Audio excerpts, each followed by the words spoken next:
And just to give some background on Startup Grind as well, it's an organization that started out in Silicon Valley as about 11 years ago now, as the founder wanted to, Derek Anderson, just really wanted to learn from other founders who've done it before, learn from the speakers he brought in and open up these fireside chat and panel events to other entrepreneurs at an early stage to really learn from the startup stories, as Joseph was just mentioning as well, like seeing people that have gone through our shoes and founders' shoes, what's gone right, what hasn't, and learn from their lessons. So it's expanded to 500 different chapters around the world. This is the Startup Grind Boston chapter, but obviously right now we're doing virtual events and people can tune in from any location. So really excited to be able to do that and still be able to continue our events here. And our local chapter is sponsored by Brex, which is a corporate credit card for startups. Definitely check them out. They're also offering banking initiatives to be able to have your cash management and credit card in one place for small businesses, as well as ShipQuid, which is a tool to be able to figure out who your ideal customer profile is and manage all of the relationships your sales team has in one place as well. This is part of the SG Women Month. So every May, Google for Startup, Startup Grind, and Silicon Valley Bank put together SG Women Month, which celebrates the female leadership across the globe and people that are making a great impact on the startup community. So excited to have Camilla Olson from Savitude here as our featured speaker tonight. And again, we're going to be doing a fireside chat format. So moderated discussion, feel free to ask questions in the chat along the way, and we'll also give some time at the end to unmic and ask questions directly as well. But yeah, really excited for this event and for all of our upcoming events. I'll post in the chat later on as well. But yeah, definitely great to have all of you here. And yeah, Camilla, excited. You have an amazing background as a serial entrepreneur, former venture capitalist yourself, and excited to share your story here, what you're working on now, and everything that's got into this point today. Thank you. It's great to be here. Happy to meet the people here. Thank you.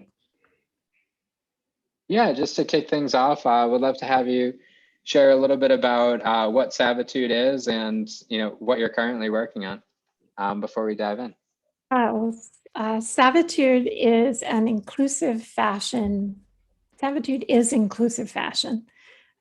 We want to assure consumer coverage of fashion that is designed and produced. And I believe we're in the process of refocusing onto adaptive clothing as a point of entry. And so I'm excited about that. So we help brands expand their consumer coverage of and I'll tell you a story if you would like about some research we did proving where the problem is and why there is such a big problem. And so we help convert e-commerce to on-demand, made-to-measure manufacturing and shorten product development time using inclusive fashion technology.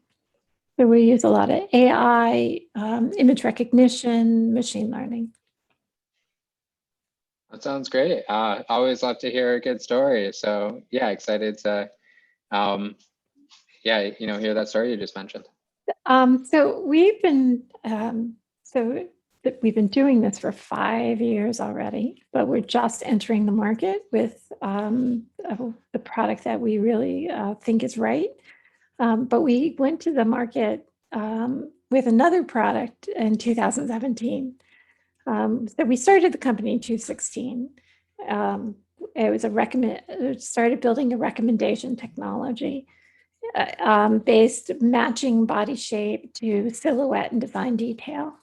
And we had quick success when we were on TechCrunch Battlefield and it's Techstars. We got accepted into Techstars retail in partnership with Target.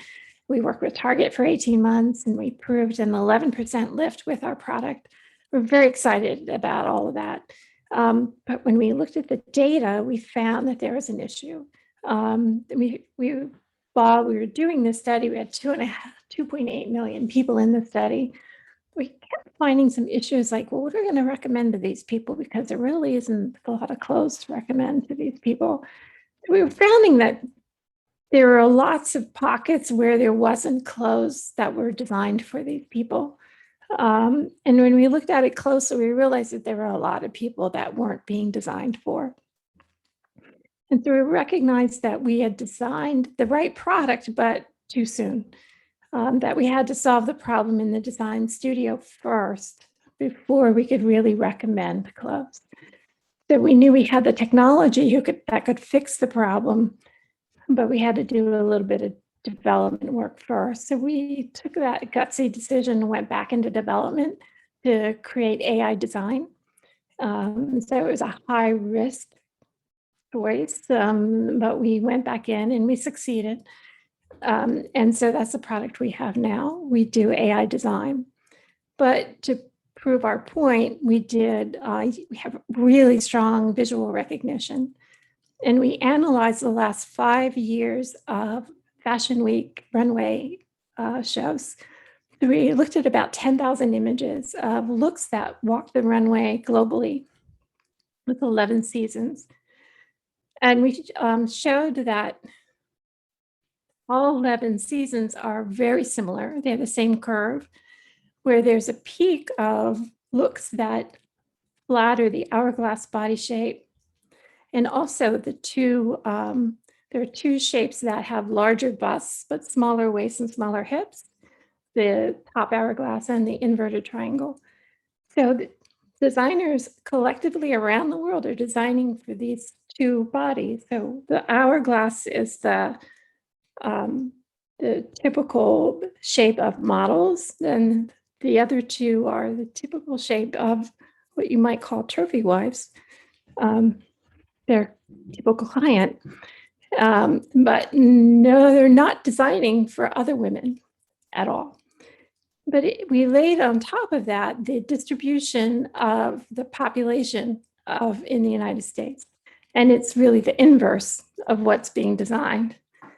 And if you think about the design, the shapes of these clothing, the construction of one cannot be redesigned for the shape of what's not being designed. So where you have larger busts and smaller waists and hips, that can never fit a woman who's got a larger tummy and smaller bust.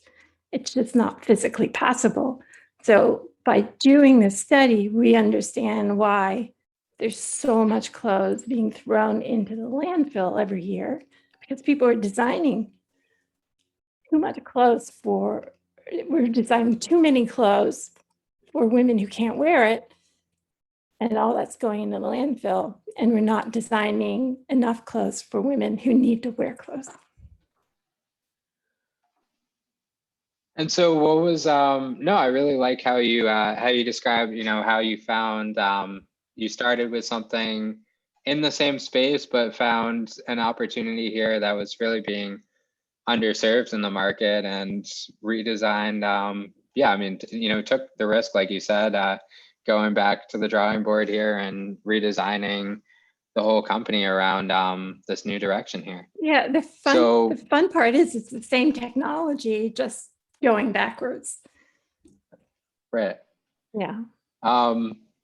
So what was the moment, you've gone back to the drawing board, and what was the moment where you said, all right, there's something we've done now that we're really excited. This is our first proof point we're really excited about here in the market. I mean, with this new product? Did you have did you have one moment where you know, it was like, yes, customers finally get it, or our partners finally get what we're building? And, you know, what was that moment for you? Well, we're waiting for that. So people get it. So the fashion is it's a different kind of animal. So one-on-one, people get it. But as an industry, they're like the venture community. They move in flocks. And so the flock isn't started moving yet. So we've been looking at what's the best way to enter this market with the, the innovation that we have is, the most high risk, where only 10% of research goes into, or a budget goes into this kind of innovation. So we've been analyzing how best to enter the market. So we've looked at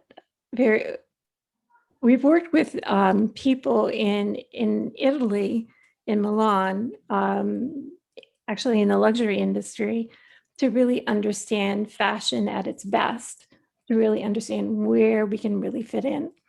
So we worked with this woman who's been a chief merchant at Versace for 17 years, and she has been awesome in helping us really understand how best we can do this and where our argument is the strongest. And that's where we started looking at consumer coverage. And so we have a very powerful argument there. But whenever I talk about adaptive clothing, like that's where, like the magic happens. People just start calling me, you can just see. Right. So those were the two calls I had today that were, you just know that's where we need to talk about too. Oh, that's great. Yeah. And so as you've described the company so far, a few different areas you highlighted on the adaptive clothing, being able to like fix this real problem of, underserved market that is the majority of the market, here in the US. And also, like, one of the things you highlighted was also reducing that waste of clothes being thrown out because they're not the right fit. So yeah, I mean, in terms of like all the different areas that you're most passionate about in this right now, was your background going in? It looks like you've been on a variety of the technology side. What really drew you to this? This diving into the problems in the fashion industry? Yeah. So like, which of those problems were the biggest draw for you? Yeah, it was a total accident. Sometimes life grabs you and you don't know that you're going to end up there. So that's what's fun about living, being out there and letting things happen to you. So I was in the pharmaceutical industry for most of my life, pharma and in medical devices, and I started because I started out as venture capital and then moved on to the entrepreneurial side, and I started 5 companies. The last 2 were predictive modeling companies, and they did, one was clinical trial simulation, and that company went public, and then it was brought private. It went public again this past December, and it's got a market cap of about $4 billion now. And it's still 70% of it is still what I created initially, but it's still the original idea. And I started another company that did really modeling how a drug works in the body. And that we were acquired a year after we launched the company for $95 million. So after that, I said, okay, I'm done. I'm not working with doctors anymore. And I, was having fun. So anyhow, it was a kind of thing with my daughter, and I took her to a local open house. Anyhow, I thought she was going to enroll in fashion school, but it ended up she hated it, but I enrolled. So kind of a reverse outcome. Moms are not always right. And so I enrolled in a master's program in fashion and textile design just to see how long it would take for them to throw me out. And I ended up graduating with honors, and launched a label at Mercedes-Benz Fashion Week, which is the most ridiculous thing you could ever, I would have bet a lot of money that would never have happened. I got orders, which is another ridiculous thing. You would never have guessed that would have happened. So I started a e-commerce label because I thought that would be easy. That was stupid also. And I was doing silk clothes, which is the worst thing to do for e-commerce. So I rapidly Fit found me and let me know that I didn't know what I was doing when it came, because they don't teach you fit in school. They teach you how to fit a model, and that's it. They don't teach you anything about grading or any of that stuff. So I had a lot to learn. And then I realized it's not my problem, it's the whole industry was having issues. And then I realized that I could apply what I had learned in my other companies to this company, to this industry. And I thought I could make a contribution. So after 5 years of studying the problem and trying out some solutions in my own company, in my own studio, I realized I had an idea that would work. And so I shut the label and started Savitude with somebody who was super, super smart, who went to school with my son, who was my chief technical officer. Oh, great. Yeah. No, that's exciting. Yeah. So, you shut the other business down because, you had this great idea here. You wanted to start as a new company, and I guess, found your co-founder there. How have you, as the two co-founders originally, you probably had to wear multiple hats and, do a variety of things like any other founder. Have you, expanded the team, and how have you decided like when to bring somebody else on versus, keeping certain roles yourself?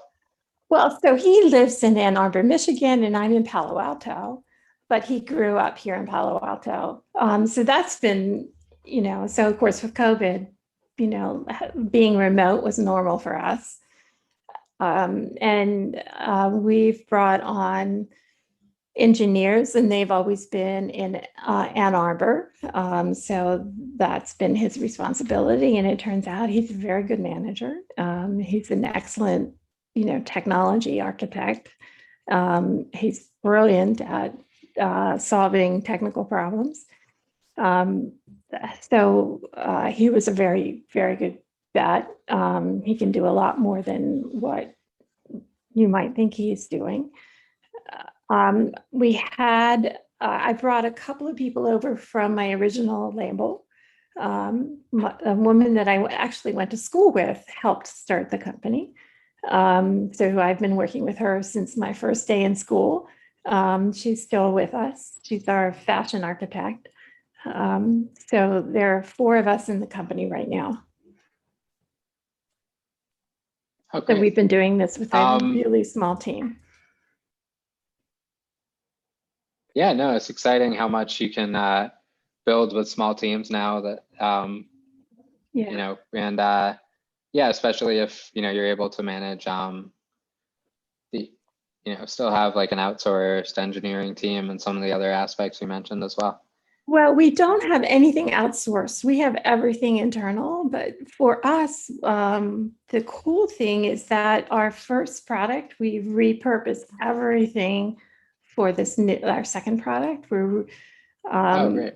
Yeah. So we have a very strong knowledge base of relationships that are actually the brain of, I really like how a fashion designer thinks, that we've replicated, that does a lot of different, we've created a lot of products that come out of that. So that's our secret sauce.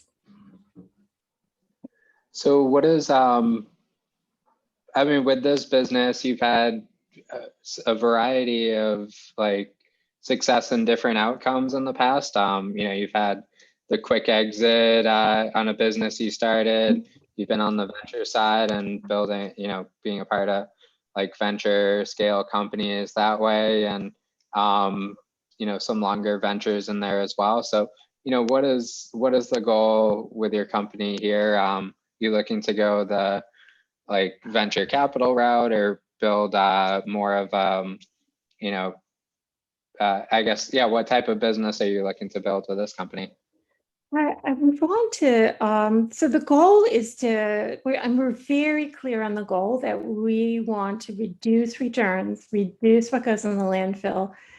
In order to do that, we need to dress women well. We want to get women dressed the way they want to be dressed. And so we know that that's the goal. So it keeps us really clear on, in terms of when we have to make a decision about, do we want to tell someone about this? Well, yeah, we do want to tell them about this, because that helps our mission. So we're more transparent than most companies. So we are raising venture capital, but you know, if a corporation comes along, wants to invest in us, that's fine with us. If it's the right corporation, and their goals are aligned. We don't have a particular outcome right now that we're wedded to. We have a number of outcomes that are okay with us, because there are lots of different ways that we can achieve this.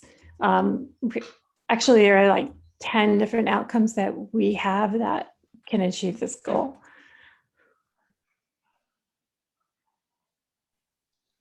Yeah, and it's exciting that, you know, you have a pretty clear mission behind this, and definitely the transparency. Oh, no, go for it. Yeah, I just wanted to tell you about one thing I didn't get to talk about yet that I think is very exciting. And that is that we recently signed an agreement with Gerber Technology. Now, this is not the baby food. This is the company that created soft goods cutting. And like, once you create your pattern and you create the technical pack, it goes off into Gerber, everything that Gerber makes, all of the software and technology behind that to produce everything. And so they've created a workflow in their innovation center in Manhattan. And they've put us in at the front end.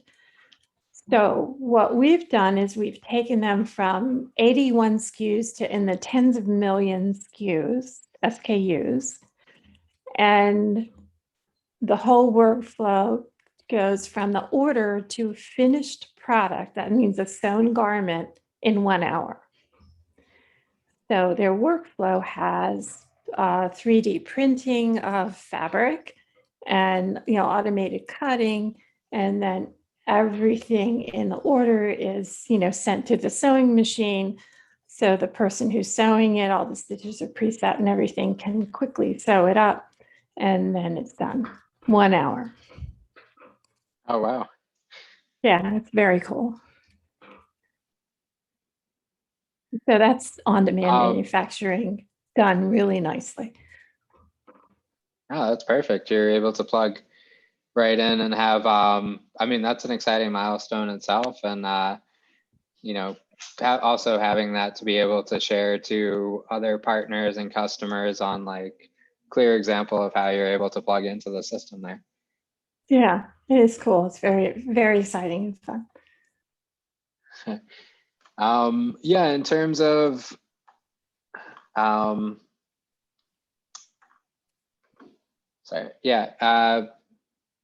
in terms of, building, basically like building the brand from here. Yeah, you had mentioned, transparency and being more public. Also seeing a big trend on this now compared to the way startups were built in the past of what's called like, building in public, or, basically companies being more open about the whole landscape of everything they're building, not just, showing the wins and the successes. So yeah, I guess, how do you see this this play out for you, and how has it helped to have that transparency for your business? Well, so here's what I think is a cool example. So some of you might be familiar with an organization called IEEE, IEEE, and it comes out of the engineering world. And it really helped get the computer industry to take off, because it got people to collaborate and set standards. And without those standards, the computer industry was a mess, because everyone is competing on stupid reasons. But once everyone agreed to have some standards, then people could have real choice, and then really sell a lot of things.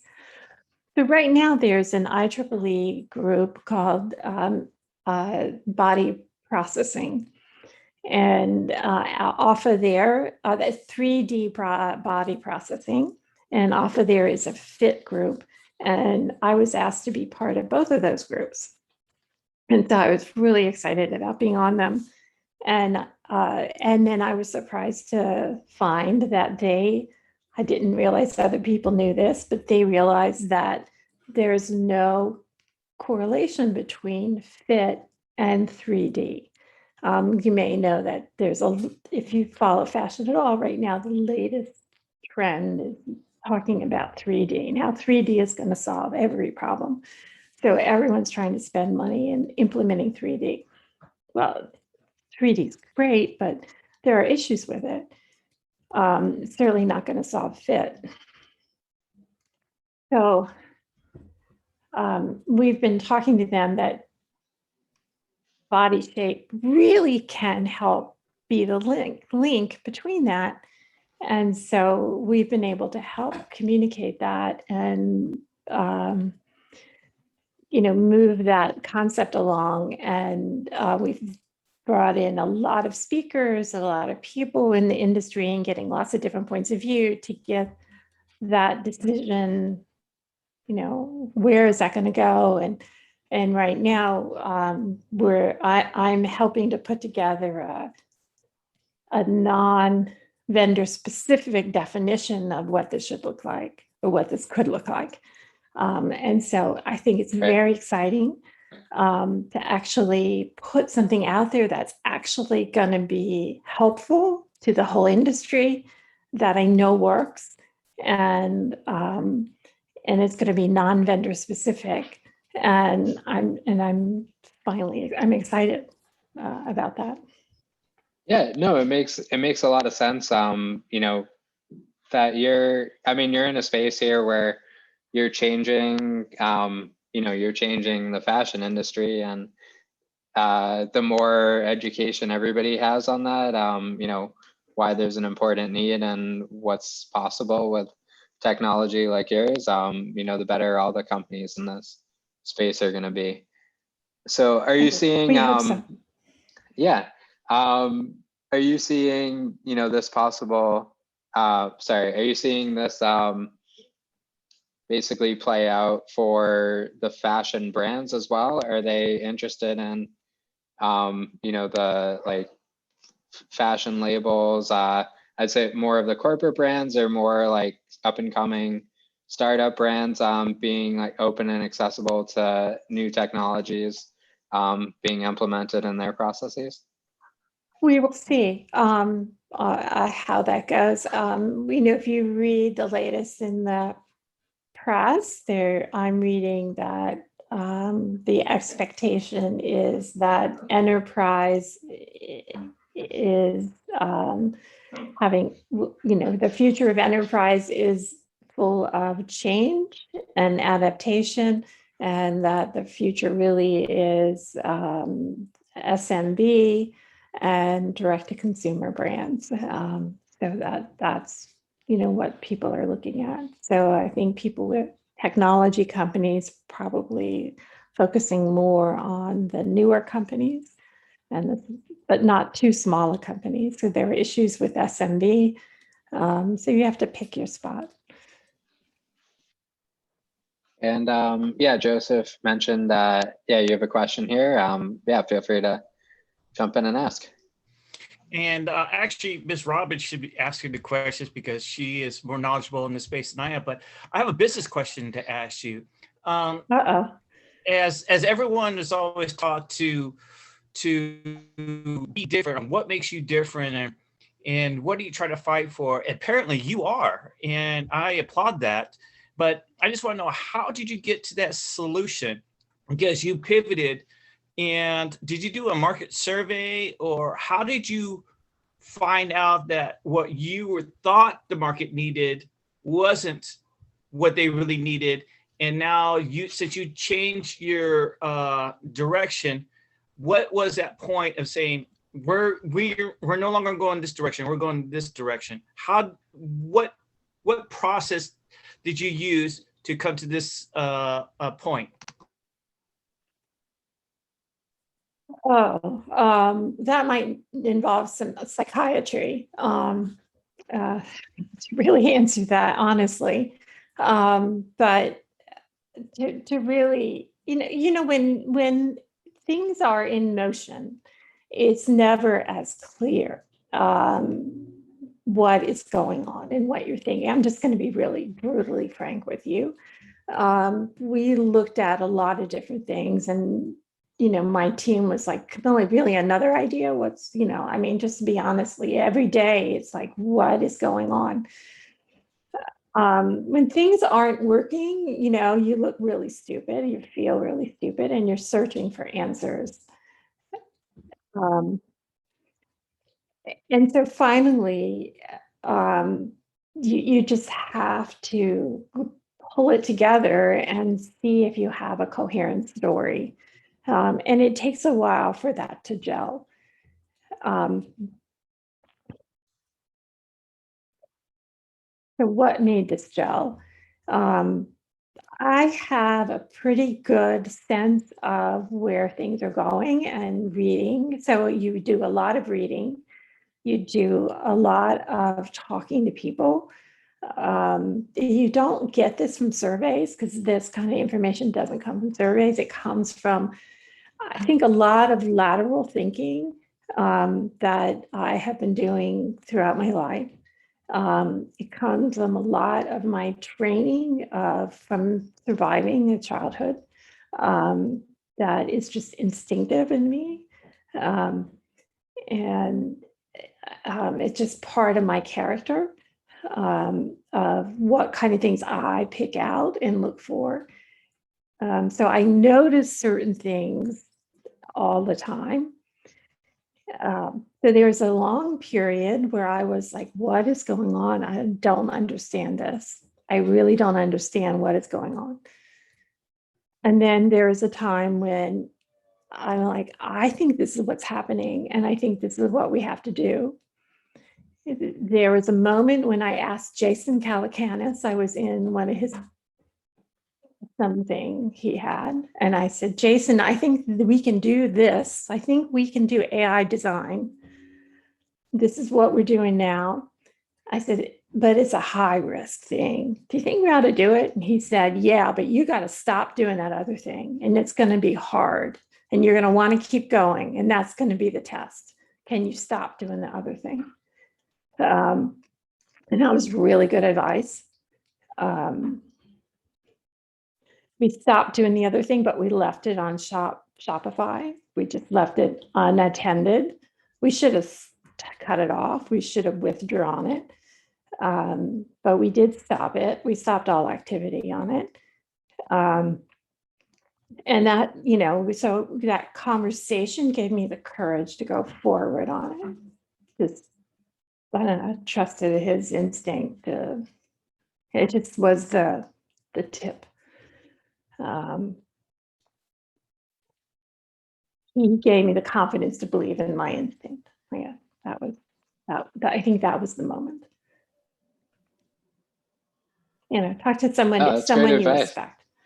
I felt it, and then I asked, and they're just like, "Yeah, but do that." And I was like, "Yeah, I can do that." Then I asked my CTO, "Can you do that? Can you let it go?" And then we realized we're reusing it all now, and we're actually reusing everything we've done. Nothing was done that we're not redoing now, and we're incorporating the whole first product into this now. We never thought we would, but we are now. So it's all this, you use it all. It's just at a different point in time. So you just use all your senses. I hope that answers your question. I'm sorry, I felt like I was rambling there. But it was a ramble. You rambled to make the decision. No, I mean, yeah, that's powerful of like, it is difficult. All of these are, they're your creations, and it's like having to let go of the first one to start the second one. It's like the same moment when I'm starting a new company. It was very similar. And it's, people ask like, how do you know? And it's like, I know I'm going to start a new company. So I stop everything, clear my desk. And I just allow for quiet time, and which I never ever have. And I allow time for just noticing. And I know that, okay, for the next like 6 weeks or so, a period of time, I'm going to notice things. And I pay more attention to what walks in front of me, who I'm talking to, and I make correlations. And very quickly, I'll have a really good idea. And that becomes my next company. And it works pretty well.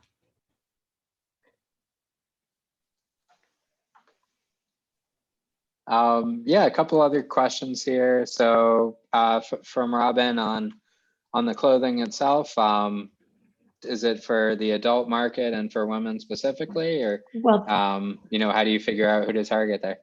Well, of course, we're the product of how we were brought up. So we started out for women. Then we added men, and we have like 90% of men done, and we have some children, but we're just redone how we parse gender, and we've changed it completely to where we have clothes. And we've added gender as an attribute. So we have genderless, and we have leaning feminine, leaning masculine. And there's more or less degrees of that, so that we can be part of the the non-gender conforming moment that's happening now. And so actually going that way solved a lot of problems that we were having in some of our construction. So this really helped us. So sometimes being current really helps you. Right. And, if you can be the leader in that space as well, if, other companies aren't thinking as progressively yet, and, it's great to be able to help more. I think that still fits on, really well under your mission here of underserved markets that other fashion companies aren't addressing. Right. And so we're also adding in, adaptive clothing. So people with one arm or, what have you. And, I've been an advocate for like the trans community also. So we think very creatively or broadly about who we're serving. Yeah, and then we have a question from Alex around some of the items on, it seems like you have a pretty streamlined and efficient process.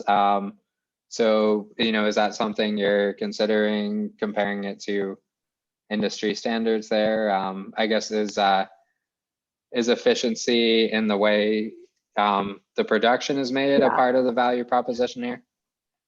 Well, we think more of, okay, let me try and rephrase this.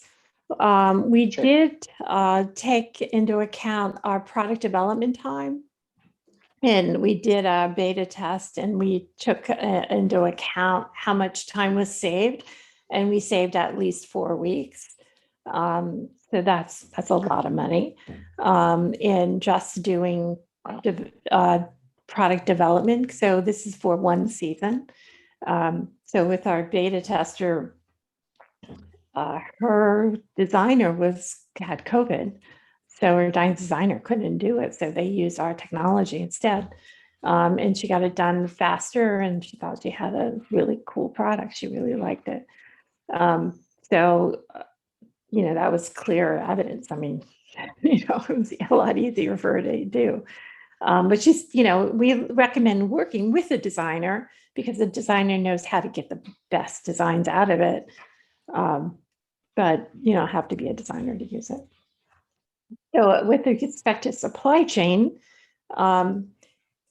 we look at the distribution of body shape throughout the country, and every city has a different distribution. So we can target what is being designed for what city. So you would design a different mix of clothes for New York City versus Miami versus San Diego versus Minneapolis versus Seattle, San Francisco, because you have different people who live there, different shapes, and a different climate. So we would look at that differently. And we know that sophisticated companies are thinking that way.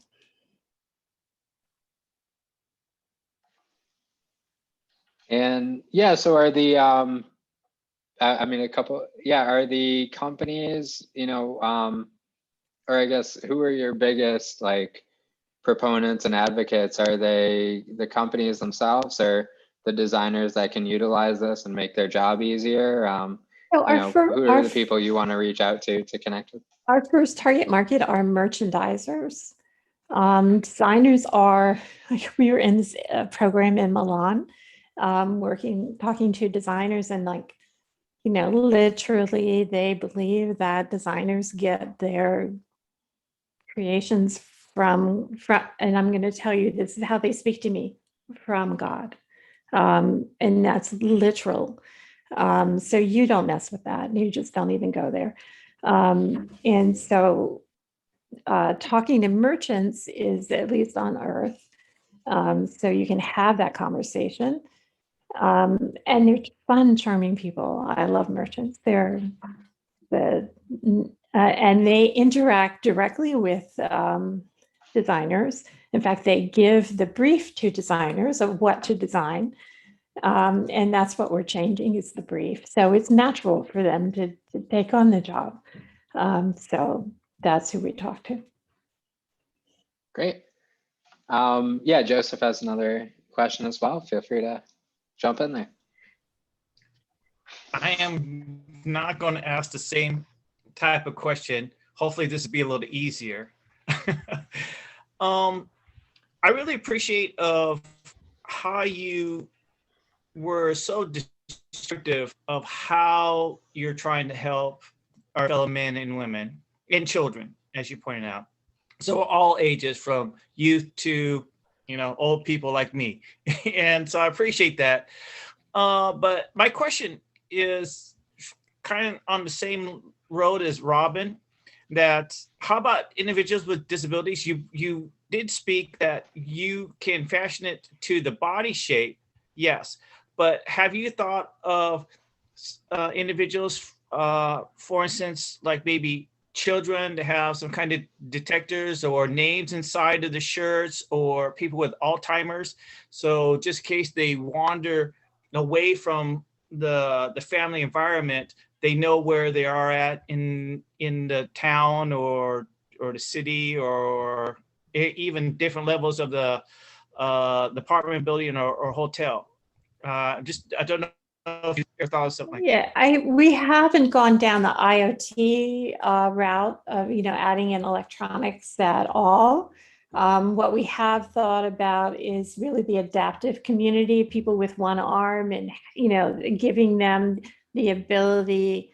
So one of the things I love is giving the adaptive community who has never been able to get clothes to fit their body, to give them the ability to get beautiful clothes designed for their body with, and where they don't have to buy two arms, where they don't have two arms. So it fits them, it looks right on them, and it's beautiful.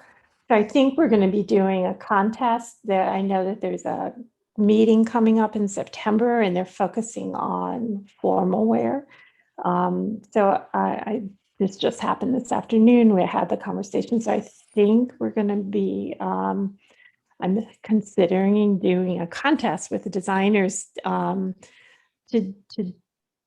do adaptive gowns for, do gowns, in an adaptive style, because who does that? I was talking to a stylist who created, I don't know if you watched the Oscars this year, but there was a short movie that was nominated, and it was about a woman in a wheelchair, and she was there. And so this particular stylist created the gown for the woman who appeared at the Oscars. What an interesting story. So I was talking to her, and she was exciting. So why not ask more people to do that, to design gowns for these women? Wouldn't that be fun? Yeah, and then whether it's through, through your company directly or through any of the partners that are using the technology, how does the, the trends in the influencer space play in with, people wanting to dress like the celebrities or like the influencers they see online? Yeah, I would love to be able to be closer into the influencer space and all, but I'm not, I'm not in that world. So I can't speak to that. I'm sorry. Okay. Yeah, I was I'm just just going to make a fool thinking, of myself if I make something up. Yeah, I know that's a great question. It's a great question. And I should ask my marketing person that, but I have no idea what the answer is there. I have Sure. just No, I only going to appreciate make that. something up. Okay. Yeah, no, I was just thinking with the I'm example sure you gave. somebody has something intelligent. Yeah, no, I was thinking with the That's example, it'd as be good great as I to can get. expand that to, Yeah. everybody that knows about Well, some of those people I that have would, adaptive clothing. so my plan with the influencers and so my plan for the future is that we have that influencers want to have their own label, right? They want to offer clothes, but so they have influence and they have opinions about the clothes, but they don't know how to design. So with our technology, they can design, so they can do it themselves. So I think it would be a cool way for them to do it. Another application is in consumer packaged goods and in entertainment. So one thing that we can do that we haven't talked about is that we have the ability to take a concept, and you see it in an image, like let's say Beyonce makes a song about birds.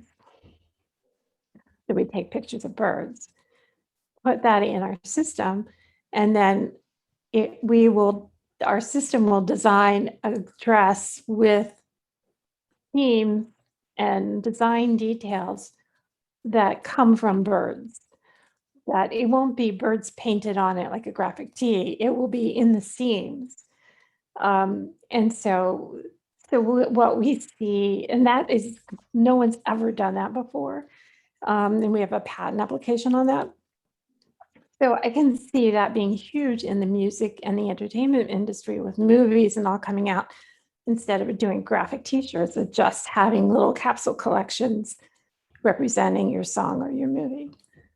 I think that will be awesome. Yeah, that would be, really exciting. And yeah, and I like how you're including all these, all this technology here that probably wouldn't have been possible, 5 or 10 years ago. Yeah, I guess what are some of the technology developments in the industry overall that have enabled you to build what you're doing today? Nick, somebody, Meg and Matt Nick. created Nick. Nick did this. I mean, I just have to talk about the genius of our CTO. He's amazing with what he's created. It's truly genius level.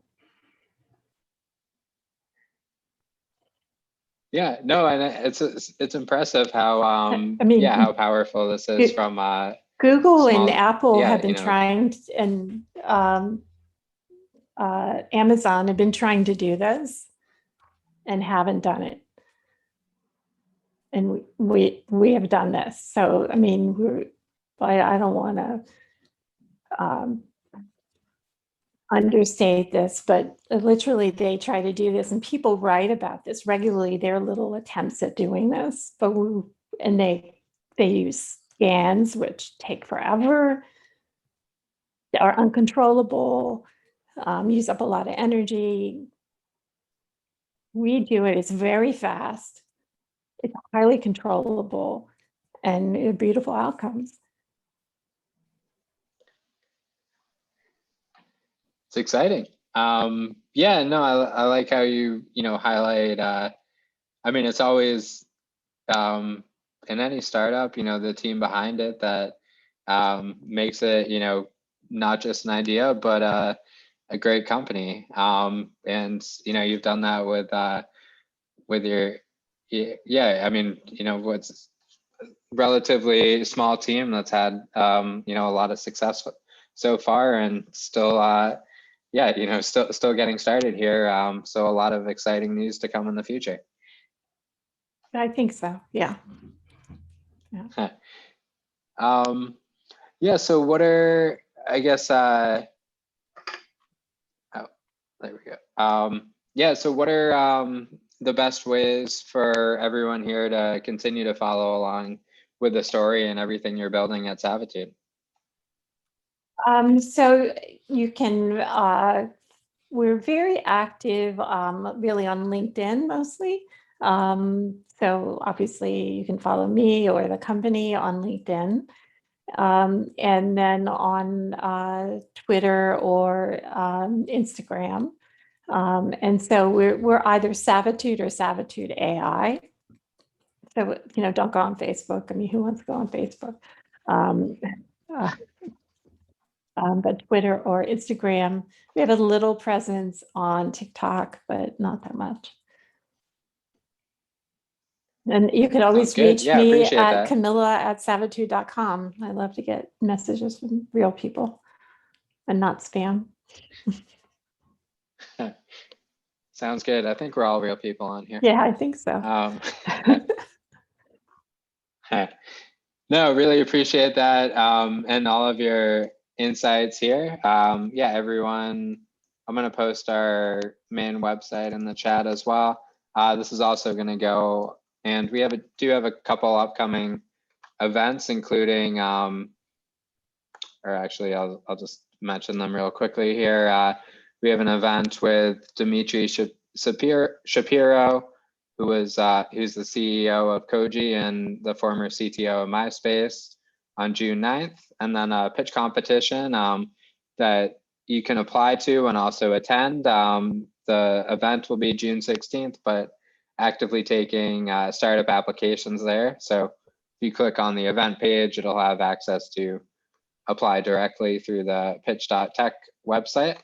And yeah, excited to see everyone's startups coming through there as well. And yeah, this will be posted on our YouTube channel, the Startup Grind Local channel. And again, yeah, really appreciate all of your insights and great advice for our community, sharing this amazing startup story tonight. Thank you. I hope it was helpful, at least a little bit interesting. Thanks for staying on. Yeah. Have a good evening. It was fantastic. Very helpful. I'm a technology fan, so I'm in awe. Thank you. Thank you very Thanks, much. Robin. Very Thanks, Robin, Alex, and Bruce. Joseph. Bye-bye, Vince. And Jason, thank you so Thank you. much. Bye-bye. Good night.